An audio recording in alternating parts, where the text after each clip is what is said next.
60 Minutes with Angela starts right now.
Well, as of 8th of December 2023, it would appear that about 68 persons are aspiring to be governor of Edo State. Edo State is one of the 6 states that make up the South-South geopolitical zone in Nigeria and is one of the 9 oil-producing states of the Federal Republic.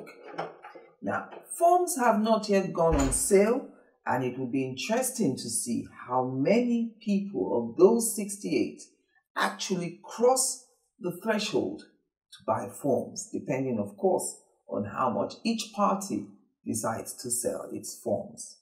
Meanwhile, the election will hold on Saturday, the 21st day of September 2024, and I intend to speak with as many aspirants as possible, at least until candidates emerge. So joining me on the program today is ANSELM OJEZUA. He's one of those aspiring to be governor under the People's Democratic Party. That's the ruling party in Edo State, to which the Governor Godwin Obaseki belongs.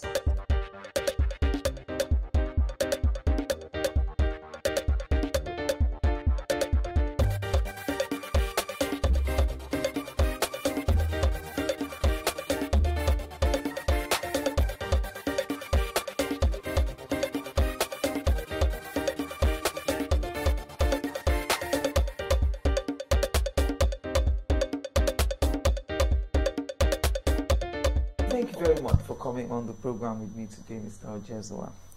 So, your last political posting in Edo State was as chairman of the Edo State All Progressives Congress. So I suppose I'd like to know, did you join the PDP or did you move to the People's Democratic Party at the same time that Governor Obaseki did after the breakup of the governor and the All Progressives Congress, APC?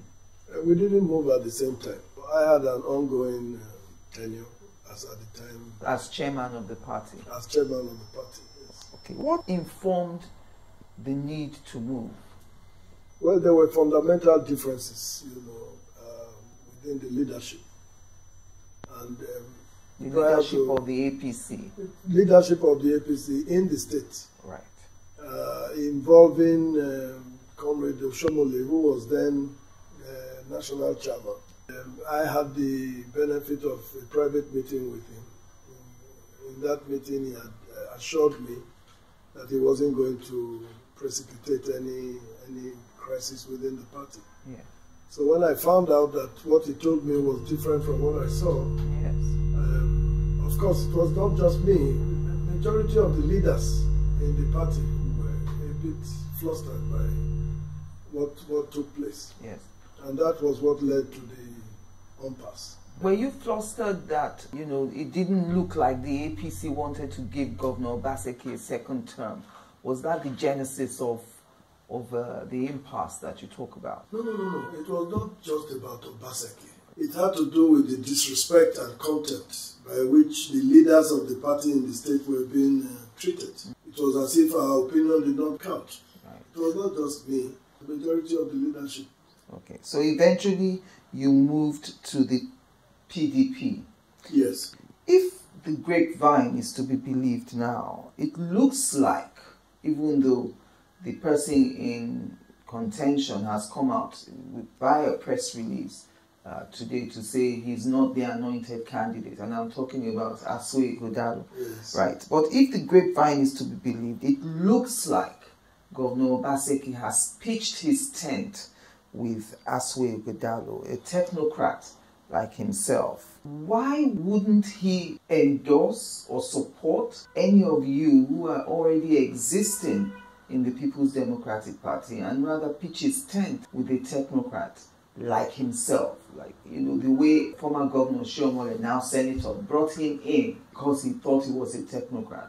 Why do you think Obaseki is not sticking with one of you? Well, it's difficult for me to speak on this issue because Obaseki has not told me that he's supporting anybody. Right.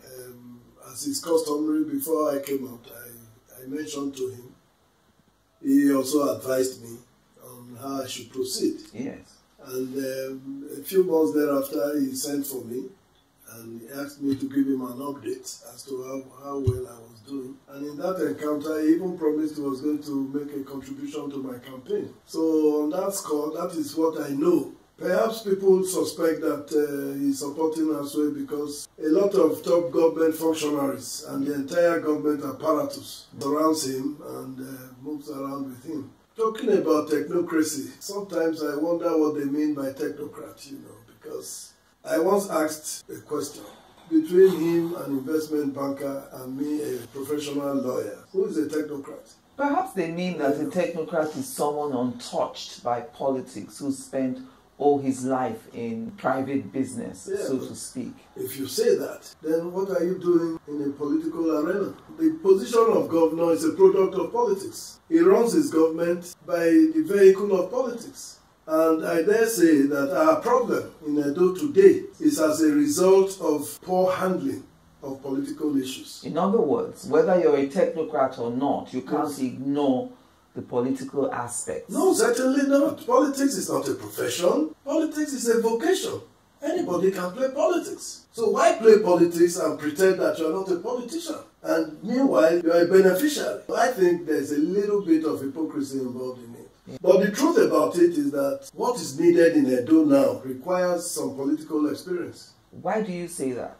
Because looking down the line from 1999 to date, we have had successive political issues amongst our political leaders that have tended to disturb the governance of the state. We have never really had issues of governance. We've always had problems. It's either Chief Tony Aneni of blessed memory and Igbenedion at loggerheads, or Aneni and Oshiomhole, or Oshiomhole and Obaseki, Obaseki and Danobi. You know, it's always one of the others, you know, and you find out that these are very big political leaders who have huge followership. Should there be a problem between them? Should the problem between them not be properly managed? Yes. It affects everybody, as it is doing so now. That is one of the major reasons I am offering myself. Because one, I have the experience. Perhaps I'm the oldest politician amongst all of them. I've been in politics since 1982. I was just about 22 years at the time. And I've been active in politics since then. I have been in public office. I have served in various aspects of government. Let me, for the sake of the viewer, go through all the positions that you have held, apart from being the chairman of Edo State All Progressives Congress, which you did, I think, for 2 terms. Yes. You did that. You were a former commissioner for information and orientation. Even as that, you were commissioner there, you supervised ministries of education and works. Yeah, at some point. Simultaneously. You were a former deputy chief of staff. Yes. You've served under former Governor Oshiomhole. You've also served under Governor Obaseki. I think you started from the time of Igbenedion. You started with Igbenedion for Youth and Sports then. Okay, that's 1999. Yes. And in Oshiomhole's government, I started as chairman post-primary education board. Right.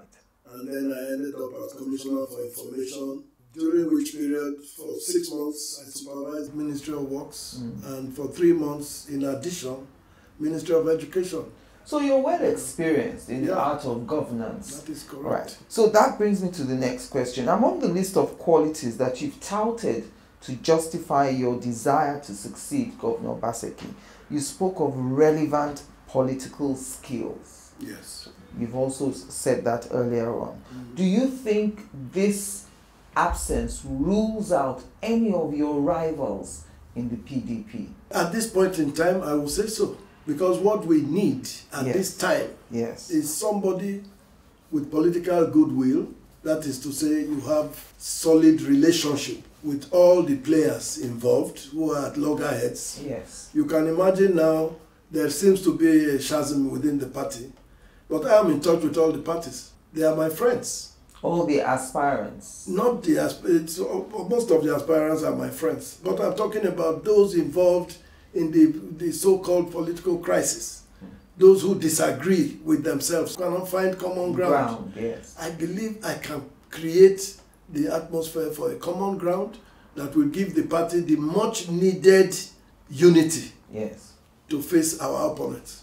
And that opponent is a serious opponent, because that opponent, the APC, is the party at the center. It's the ruling party. Surprisingly to me, no matter how the PDP thinks it was strong in Edo State, I'm surprised that the former governor, Ajetunmobi, managed to get a senatorial seat as an APC candidate the last election.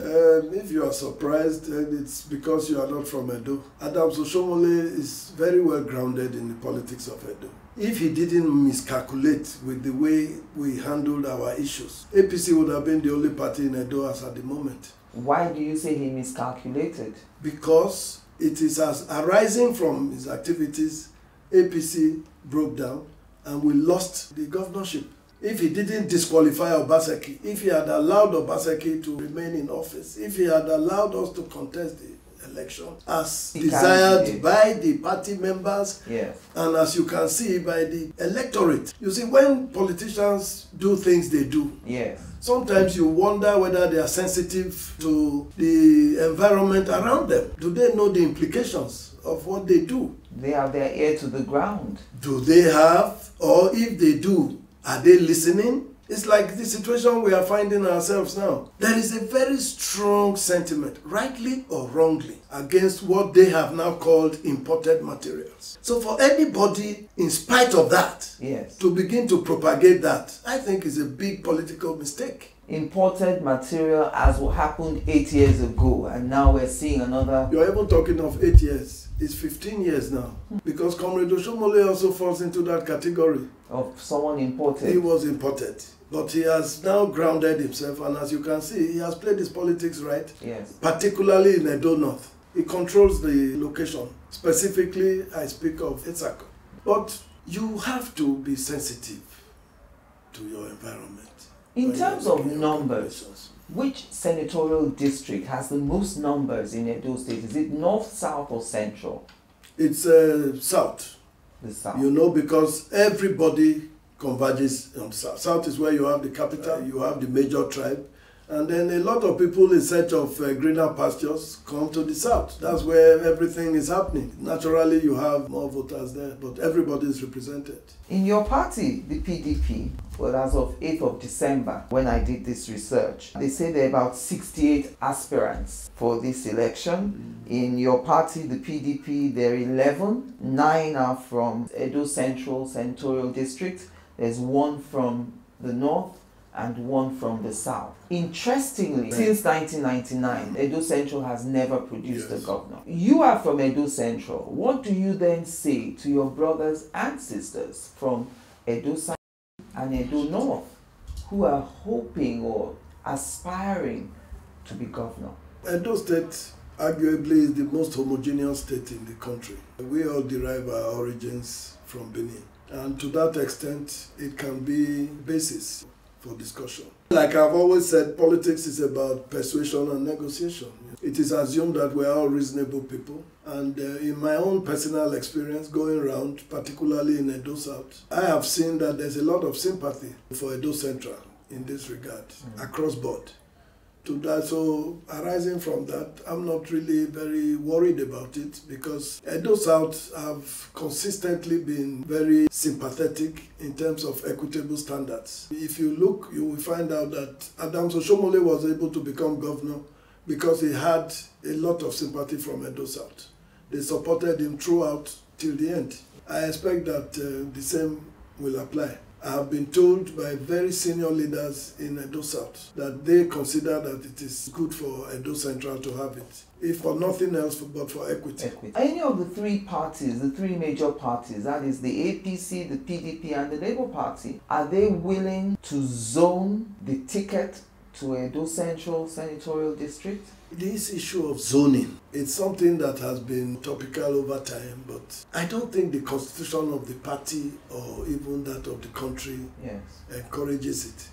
But we can use the word if the intention is to put the discussion such that, a decision can be made. For instance, when Adams Oshiomhole was nominated, we didn't use the word zoning, but there was an understanding that he should go to Edo North. Hence, it went there. Ditto for Mr. Godwin Obaseki. Once there is a consensus amongst the leadership, then you can say they have zoned it there. But they usually don't use the word zoning, but the understanding is there. It's like now, there seems to be a very strong understanding that it should go to Edo Central by reason of equity. So I want you to talk about your rivals in the PDP. Major names there, the Deputy Governor, Philip Shaibu. In spite of all his troubles, he's been unable to get a straight-up endorsement from the governor. He's going in as well. He is from Edo North. Johnny Akubu is from Edo Central. H.E Godwin is Edo Central like yourself. Who among the 9 people from your party do you consider to be a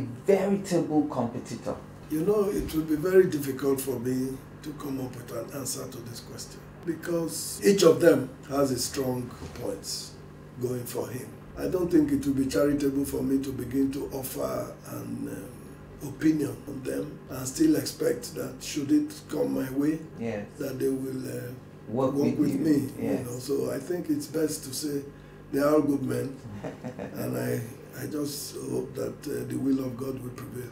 Do you agree with those who think that the position of a vice president or a deputy governor is, to all intents and purposes, a period of internship, and being a deputy governor for 4 or 8 years puts you in a great place, in good stead, to fight for the governorship seat or the presidential seat? Well, it's not really an internship position. If you have the requisite political experience and skills, wherever you are, you can contest for governorship. But the deputy governor position exposes you to what is possible if you were governor.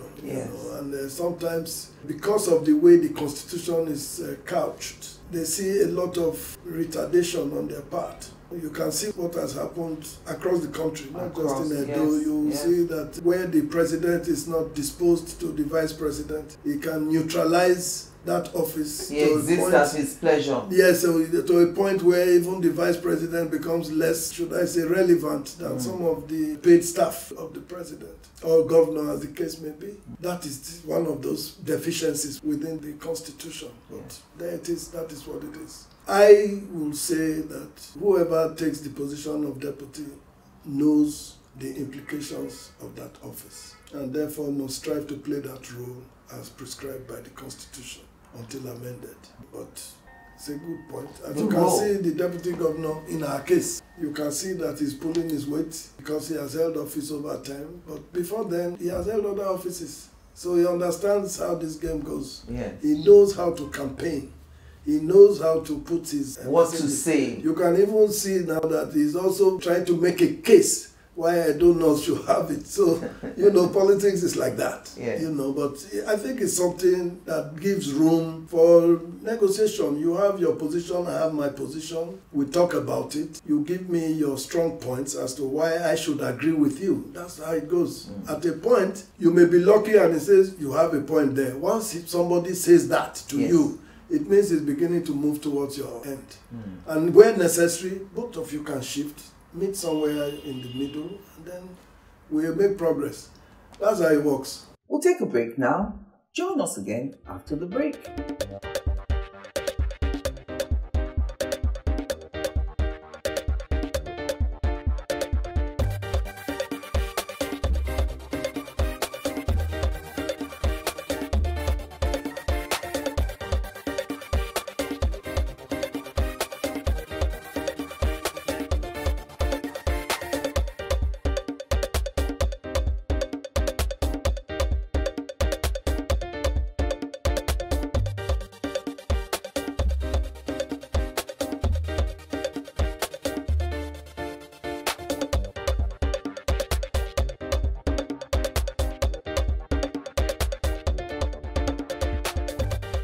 and welcome back. One of the things I find interesting is that, in Nigerian politics, the question that most people ask anyone who's aspiring is, who raised your hand up?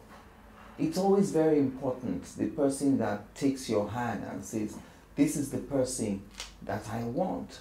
So I'm going back again. If, as you have said, Governor Obaseki says, go ahead, start your work and let's see where it will go. But there are also rumors that he's imported somebody, he's taken him round, introduced him to the leaders of the party.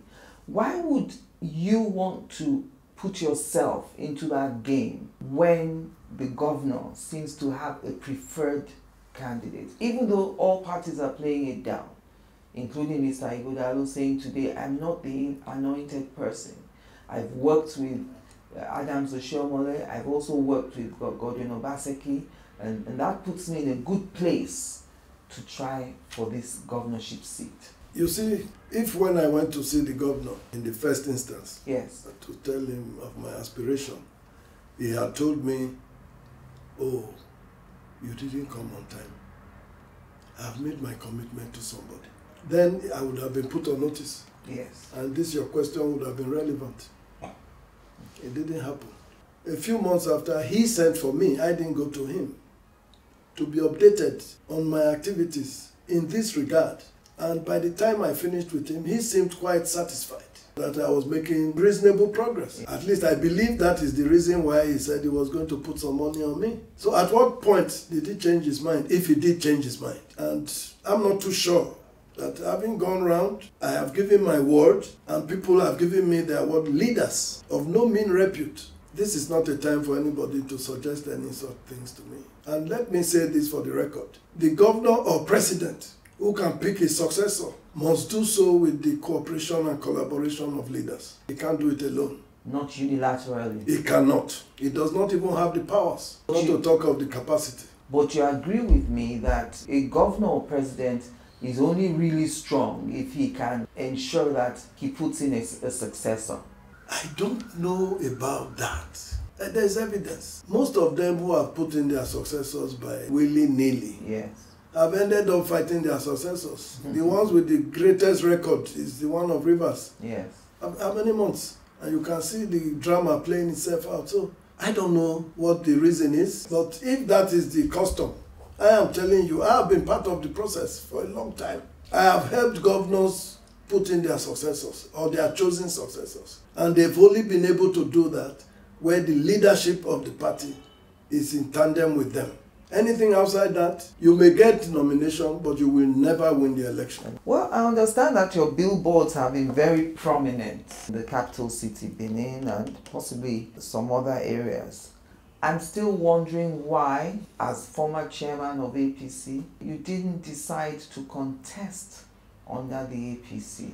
Now that Adams Oshiomhole, who was the former chairman and who you say was probably responsible for how the APC disintegrated, he's back now in the Senate. He's a very vocal member of the APC, he's close to the president. I think that based on all the positions that you've had under the APC, you would have been best suited to be the candidate of the APC for this election. But I left the APC. Is there anything stopping you from having gone back? The circumstances have not demanded that yet. You are not worried at all that Governor Obaseki may have changed his mind About supporting you and pitched his tent with somebody else? if I were to worry about that, I won't conduct my campaign. I'm on track. And I still believe Obaseki will support me when the circumstances demand. By the time you go into primaries and... Yeah, he could be persuaded. If he is convinced yes, that he has made a mistake, he will correct it. That's normal. We'll come to the question of delegates. The way I understand this politics, the governor controls the delegates. I don't know if Edo State is any different. If he's not supporting you, how will you woo the delegates to your side? Because politics all over the world is very expensive. Are you prepared financially for this game? You see, there's a lot of premium paid to finance. But let me just say this. Money does not send itself on an errand. People are more important than money. In politics, you need goodwill, you need finance. I have both. I think I have enough to get this done. But should it be, like you say, the governor puts in all his resources, yes, and it becomes a matter of that, then I will allow the people to decide when they go to the election. So, as you are measuring it at the ground, also measure at the top. All right. So, can you speak your language? I know that in Edo State there are a few languages, but I think there's a major one. Do you have dialects? What can you speak yours? I'm Ishan. You are Ishan. I'm from Esan land. I speak Ishan fluently. And for greater measure, I also speak Benin very fluently too. So you could say I'm a Benin boy from Ishan. So if it comes to that on the stage, yeah, for a debate or for the primaries, you are well versed in at least 2 languages. At least 2. At least 2. Do you think ability to speak the local language should determine if a person should be governor or not? And I'm asking this question because the last governorship election in Lagos State, the candidate of the Labour Party was vilified seriously for his inability to speak Yoruba fluently, whereas he could get by in Igbo language where his mother was from. Yes. So where do you stand on that? Do you think ability to speak the local language, even though it's not one of the requirements, the 4 requirements to be governor under the Constitution, you think it should matter? Well, you know, politics is more about perception. You know, how people perceive you determines what they do for you, yes, or against you. Because nobody really knows who will do well. They just believe that this one will do better. And one of the ways by which you convince them is communication. And if you go to your home, any part of Esan land is home to an Esan man, and you can't communicate with your people, I'm sure they will begin to wonder if truly you belong. It is they, it is not me. But if you ask me, yes, as an individual, with the exposure that I have, I don't see why speaking a dialect or a language should impede you from carrying out an assignment. I don't think so. But because of the fact that it is about politics, and politics is local, it's not the first person to come out who cannot speak his language.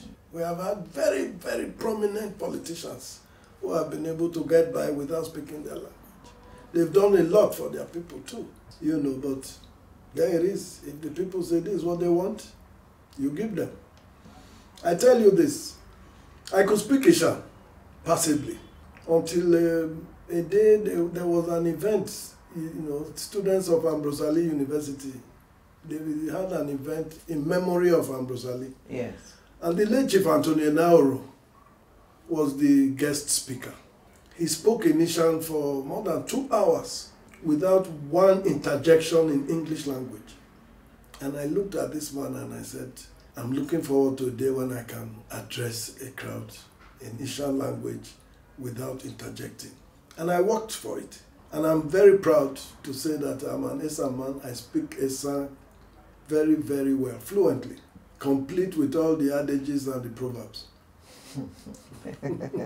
without mixing any small English in it. Well, I still do a little bit of but. Yeah. But we are working towards. Okay, so, but generally you don't think that it should, you know, debar anyone? If you ask me, yes, personally, I don't think so. But the electorate will decide if that's what they want. They are the ones. Right, so now let's come to your agenda. In researching you, I've only seen you talk about healthcare, I've seen you talk about security, and I've seen you talk about education. How many sectors are in your agenda? Oh, my intention is to address all sectors. There could be prioritization, having regards to the resources that are available. Essentially, no one you can really leave out, but yes, you can place emphasis on some of them. yeah, So I'm going to look at those ones that have to do with lives, as healthcare, agriculture, because if there's no food security, there can be no security. Yes. Yes, and well, you must also look into security, properly so called, yes, because without it, nothing works. On security, you say you support state police. Right now, it's unconstitutional, you know. So, yes, what is the informal state police system that is in place in Edo that you say can be improved upon? You know, there was even a time the immediate past president, when he was being asked about security, he put the blame on the governors, who have little or no responsibility over the security apparatus of the country. But that also set the stage for governors to begin to take steps, you know, to protect the lives of their people. Yes. Because, you know, the Constitution of Nigeria says that the primary purpose of government is the welfare and security of the citizens. So whatever you do to protect those two cannot be unconstitutional. And that was why I supported fully when Obaseki insisted that there must be a way the state can play a role directly.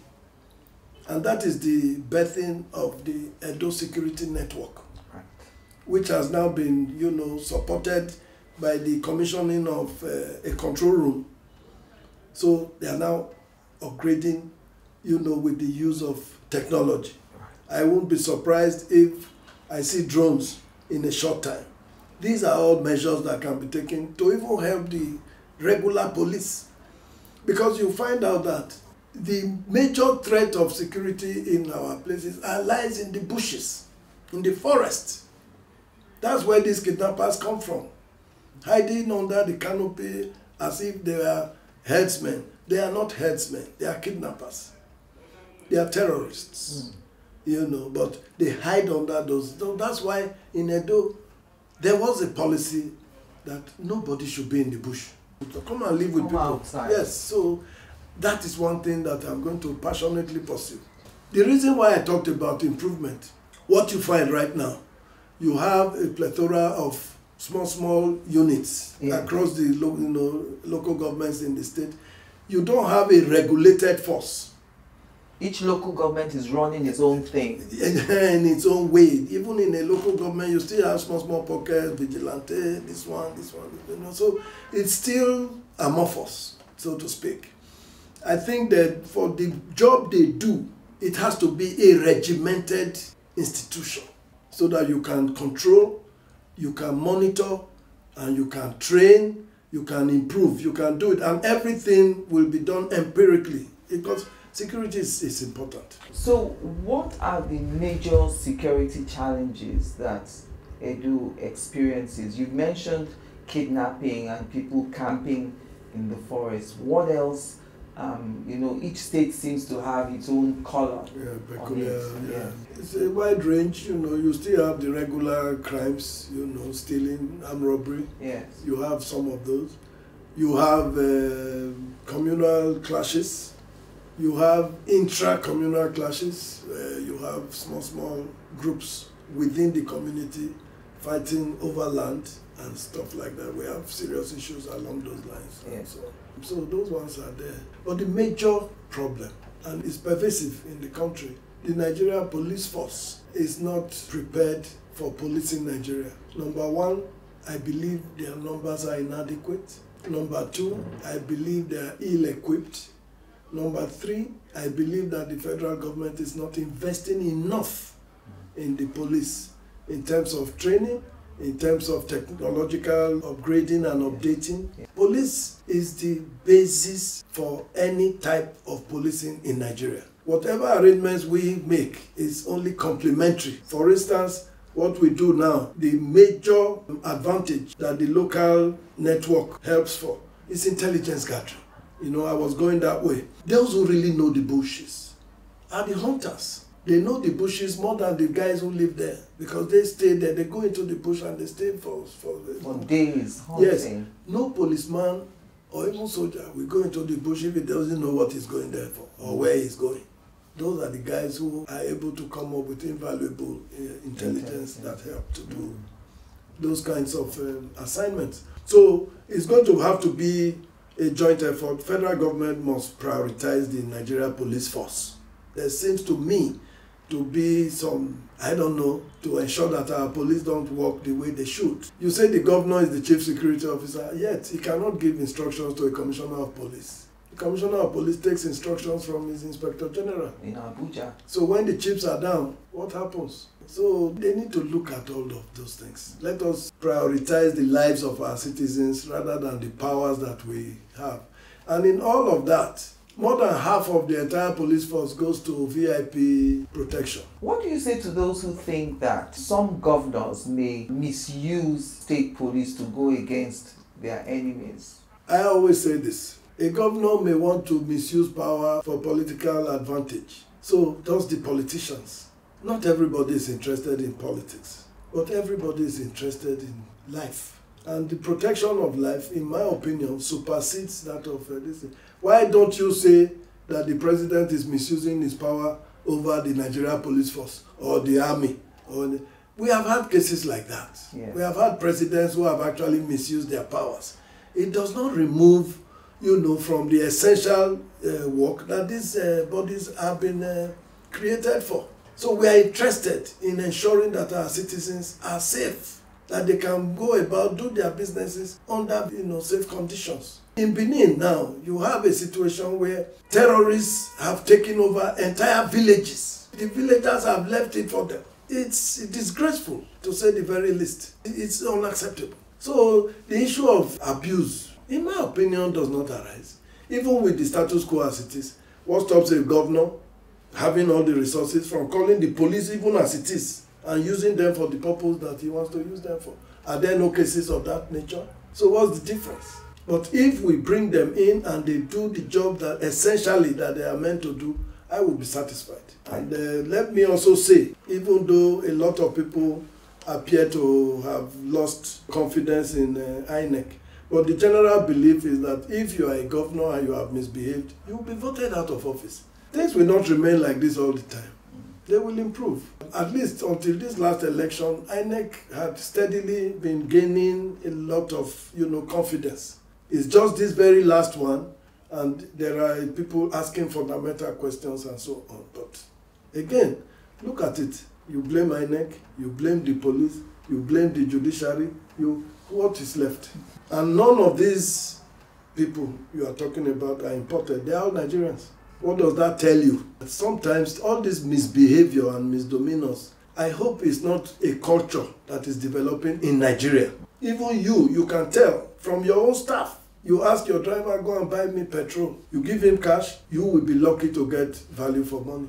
And yet we want to elect angels into office. Do they exist? Join us again after the break.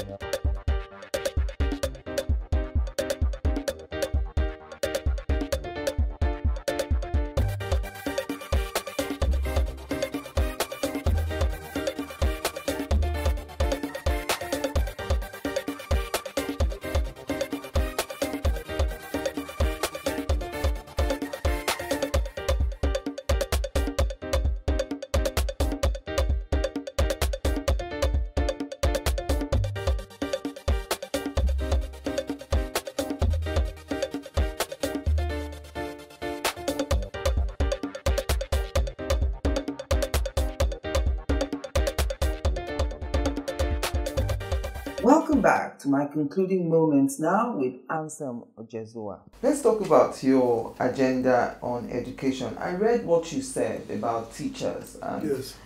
How in those days teachers would teach all subjects and so on. I was thinking, isn't it a better scheme to have teachers who are specialists in some subjects rather than teachers who just have general knowledge? If you had the numbers, if you can afford it, that is best. But in the event that you don't, what happens? Do we leave the children like that? That is my question. It is good. I don't even say we should reverse the policy. Yes. All I said is to restore teacher training. So where needed, they will do it. I can major in history, But if I have been trained to teach all, where I need to teach, I will teach. We have a situation, at least in some schools in Edo, where you will have a principal and one teacher in a school. Yes! Look, if the federal government were to be honest, they should have declared a state of emergency on our educational institutions, starting from primary schools. How else would you imagine a situation where local governments are being made to pay primary school teachers?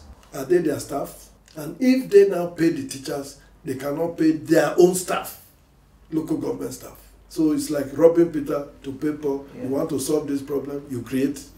They have to be honest with themselves. If they cannot be honest with Nigerians, they have to be honest with themselves. Let's do those things that are fundamental. I cannot even tell you now that if I come, I'm going to reverse that and the state will pay. How do I know that the state can pay? Do I know that the state can pay? And that's another thing. You know, when a lot of you are campaigning, yes, you make promises and pledges, but when you get there, you find that the resources are not there. But you should know. You should have an idea of the size of the economy you are coming to manage. That is what should inform your manifesto anyway. So even if I don't know with exactitude, I do know that this problem exists. I must proffer some level of solutions, which is what I'm telling you now. So I am assuming that we don't have that resource.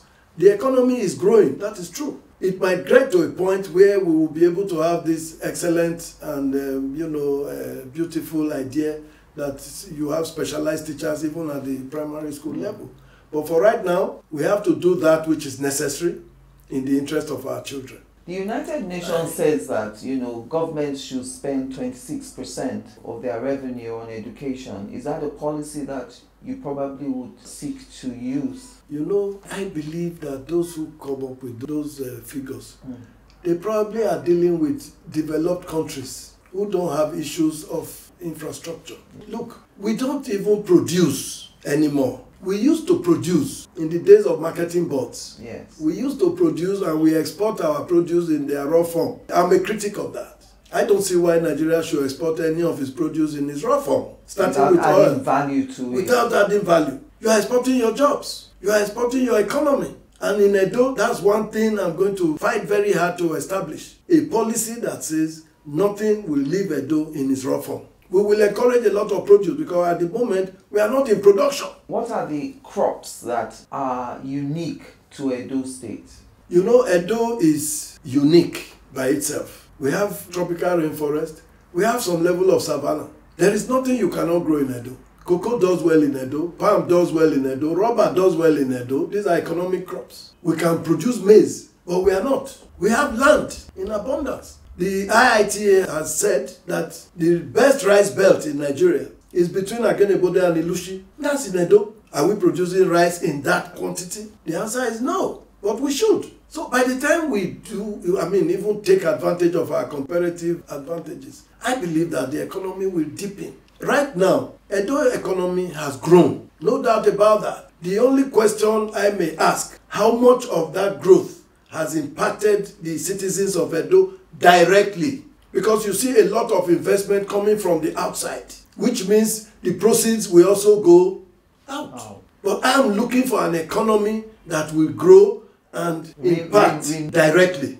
We have to do it both ways. So when that happens, then we can truly say we are doing well. Your agricultural security, in talking about that, you talked about food security as well. So I am assuming that you must have a program for that. Yes, I do. I'm going to take advantage of one thing that Obaseki has done. Obaseki has developed a pathway, a roadmap, a 30-year plan for Edo. We can follow it to prioritize those areas in which I am talking to you now. Those ones that impact directly. That is quick. It has to be done quickly. Livestock production. We can create colonies. I don't know what to call it now. Whether you call it a colony, you call it a cluster, you call it whatever you want to call it. But we can have one cluster, say with about 50 pens, that can produce 250,000 beds, at least once in 2 months. So you have about 6 cycles in a year. That tells you. And all these beds, there will be a processing plant that will be right there to deal with it. Like I told you, our emphasis is going to be nothing lives in its raw form. we can have another cluster, other clusters, because this one has a potential of having at least one in every local government at the end of a period. So if you multiply 250,000 by 18, that tells you what is possible. If you do the same thing for eggs, you will now have maybe egg glut. Then that means an invitation for an investor to come and set up an egg powder factory, knowing that the raw material is readily available. And any more that comes, the more you create. All you have to do is to show the people that this is possible. Once they see that it is possible and profitable, you see everybody coming in. And we have a very, very strong and sympathetic diaspora. We have Edo people, they are so passionate about Edo. They actually send money. Does it not surprise you that the Nigerian economy is still functioning, in spite of all the abuses that we have undergone? You know that the economy should have gone down, but for diaspora intervention. There is that informal economy that makes money available to their relatives. And that is why government is able to do that which they do, and still boast about it. But that diaspora investment can be properly directed to further, infuse into the economy and even make it blossom more. They can then encourage their family members to get involved in these programs. You can imagine somebody who is already a poultry farmer but lacks capacity. Maybe they have 1,000 beds. Now you can tell him, come, take this one and do 5,000. We will invest in the inputs and all that, and then we'll come up with an arrangement that will make the person feel very proud that he is a farmer. Another thing is, we have to change the way by which we farm. We still do what we even admit is called subsistence farming. What do they mean by that? Just enough to feed yourself and your family. Do they even do that now? Can they do that now? They cannot. Any farmer, properly so-called, should not farm anything less than 2 to 5 hectares. So you can bring a program that will show them how it is done, and thereafter, others will begin to ape them. And before you know it, it catches on. Even this so-called subsistence farming, somebody started by saying, if you bring cutlass, you will be able to cut grass faster. Now the cutlass is not enough. But the population has exploded. So we need to come up with devices and technology that should help us. It may not be tractors. Yes. Yes, but it can be handheld tools that will do the job faster. So we want to invest directly in those things. Healthcare. What are your plans for healthcare?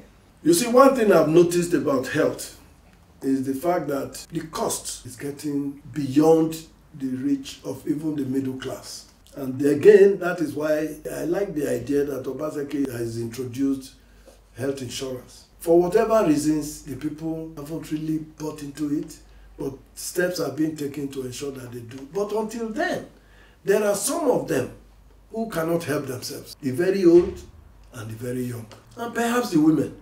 You can come up with a scheme between the state and local governments making contributions, even if it's going to be what you call counterpart funded scheme, whereby if what is required is, say, 18,000, the state and local government can say, okay, we pay 9,000 for every 9,000 you pay. Yes. So that you have access to health. But again, when you have access, you now find that we are having serious problems with migration of key medical personnel, doctors and nurses. What is responsible for that? The conditions of service, which has been worsened by the degradation of the naira. Time was when the dollar was 50 kobo. Today, 1 million naira cannot buy $1,000. That is as deficient as our economy has become. So if a doctor knows that he can get so much in dollars or pounds elsewhere, and they're actually looking for them, you can't stop it. What do? You have to devise ways. I am thinking we may have to invest in scholarship for those essential professions like doctors and nurses. Because to every scholarship, there's a bond that you have that this person will stay with you for a number of years before they can serve the state. So that gives you ready manpower, and therefore you can distribute them to wherever they are needed. So once you do these two, you may be able to arrive at an acceptable balance. People will have access to health, whether they have money or not. And when they get there, they will have treatment, knowing that the personnel are there. I also read that you were a beneficiary of bursary, yes, I was. as a university student. Are you going to revive that? There was a time that it was pretty standard in many of the states, especially the old Bendel state, you know what I'm saying? So Yes. is it something you're looking at to revive or bring back? Yeah, it's something clearly that we will have to look at. And the reason is not just because I was a beneficiary. Yes. The reason is that the cost of education is not cheap. And with the state of our economy, it's becoming very clear that the state cannot fund tertiary education. Even the federal government is already making plans to let go. Because the realistic picture is that even if the state were to say they want to put in the money, they cannot afford it. So what do? If you take the realistic policies, then you must do something to encourage the children. So it's something that we must look at. But you have to also understand that the population of students at that time is different from the ones that are there now.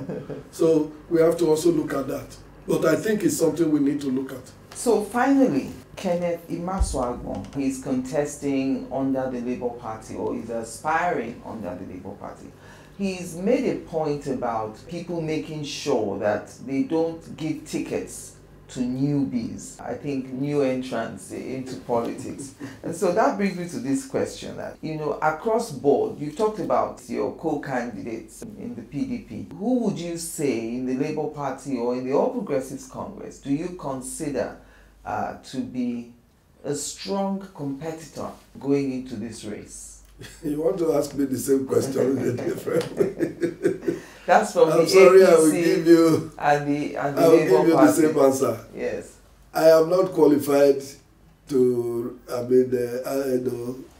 the scripts when me myself am taking the exams. So I think everybody is strong. It takes a lot of guts and courage to first of all present yourself. But I'm amused by the statement my brother made, because he was once a newbie. And if he had gotten it, he would not have refused it by reason of his newness. Yes. So I think the people should decide these things.